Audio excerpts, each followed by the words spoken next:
No quick movements. He's in here. Somewhere. The agents move slowly through the warehouse, flashlights scanning the ceilings and dark corners. What exactly is it we're looking for, sir? Keep quiet. We'll know it when we see it. Chen turned a corner of boxes. Behind them were a few mannequins. They were posed in odd positions and angles. For what reason? He couldn't fathom. Then he saw it. All agents, converge on me. Now. Behind the oddly posed mannequins stood another. Something was off with this one, though. He couldn't quite put his finger on it, but he knew this was what they were looking for. What is it, Agent Chen? Chen nodded in the direction of the mannequin in the back without taking his eyes off it. That one. As the words left his mouth, the mannequin's eyes darted towards him. In one swift movement, Chen raised his gun and fired around. The mannequin's arms shattered as it let out a scream. Stop, please! Don't shoot! Chen lowered his weapon. It wasn't a mannequin at all. It was made out of porcelain, and it was alive.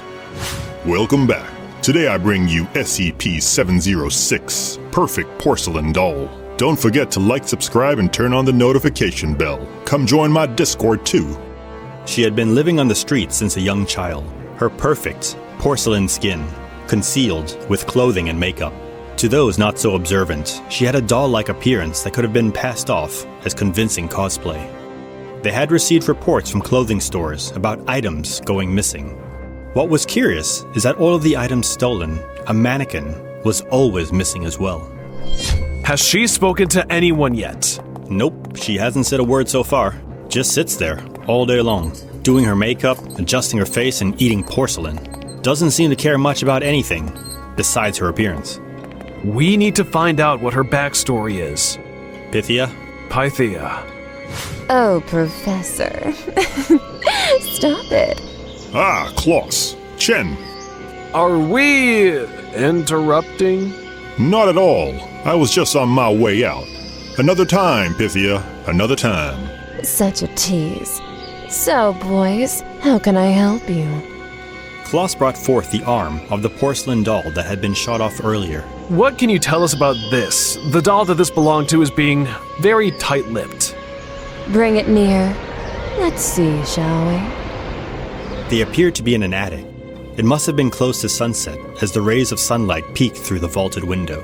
Boxes and sheets covered most of the room. A little girl sat on the floor, playing with a few dolls. A door slammed somewhere downstairs. The girl looked up from her dolls, a nervous expression on her face. From downstairs, the voices of a man and woman arguing drifted up to the attic. The voices quickly escalated to screaming and yelling. The attic door flew open as a man climbed into the room. Behind him quickly followed a woman. She tried to restrain him, and that's when the little girl saw it. The woman had a gun in her hand. The little girl got to her feet and ran towards them, all three now struggling with the gun. 2 gunshots rang out, then silence. A moment later, another gunshot. The 2 bodies laid silently on the floor. The little girl sat beside them, the gun in her hand. Part of her head missing, where the bullet had gone through. That poor child. Witnessing her parents kill each other. Would be enough for anyone to pull the trigger on themselves. It explains why she doesn't talk. Such trauma. Thank you, Pythia. You're welcome. And Dr. Claus, please take care of her. She's fragile, like porcelain. Let me take the lead on this one, Doc.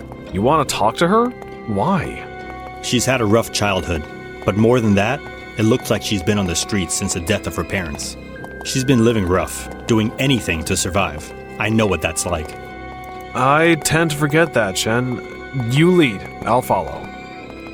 As Klaus came into the room, he saw Chen and the porcelain woman sitting together, talking. What? Who authorized this? What's he doing inside her cell?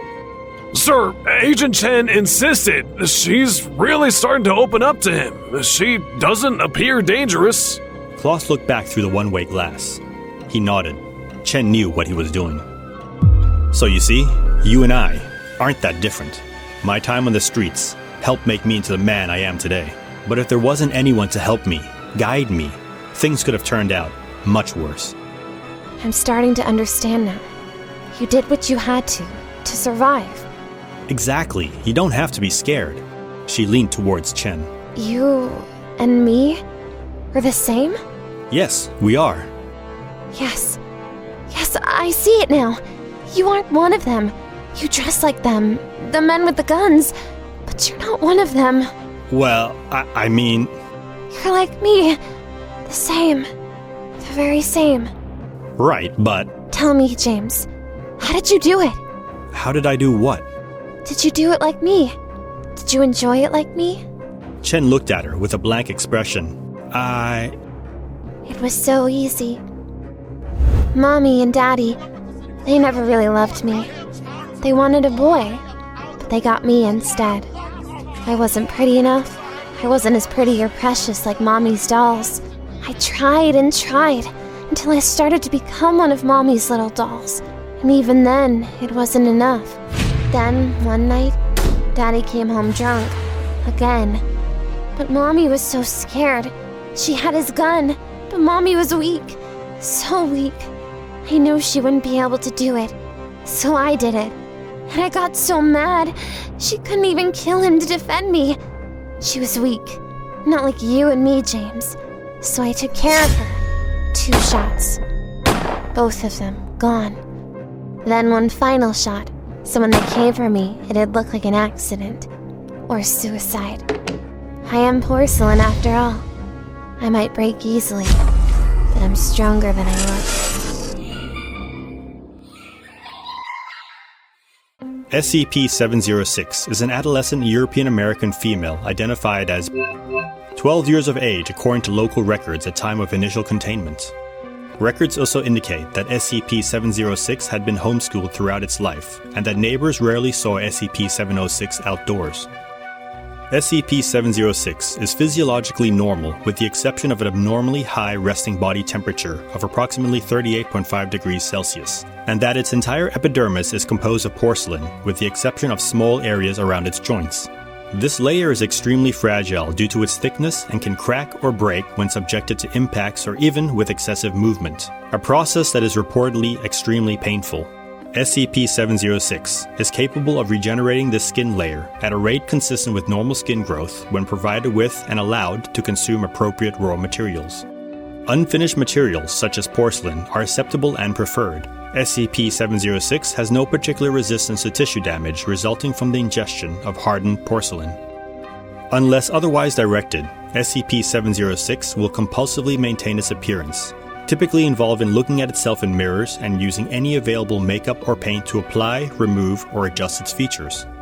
SCP-706 will become distressed and uncooperative if not provided appropriate materials with which to maintain its materials or if denied the ability to inspect its own appearance.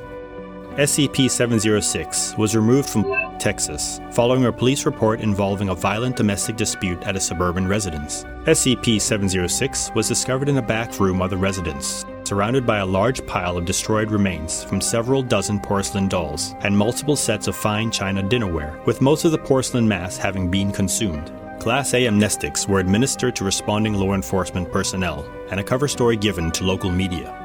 SCP-706 is to be housed in a humanoid containment cell at Humanoid Containment Site 06-3, which has been modified with padded walls and minimal sharp edges. SCP-706 is to be provided with 1.2 kilos of kaolin and ceramic glaze daily in addition to its regular diet.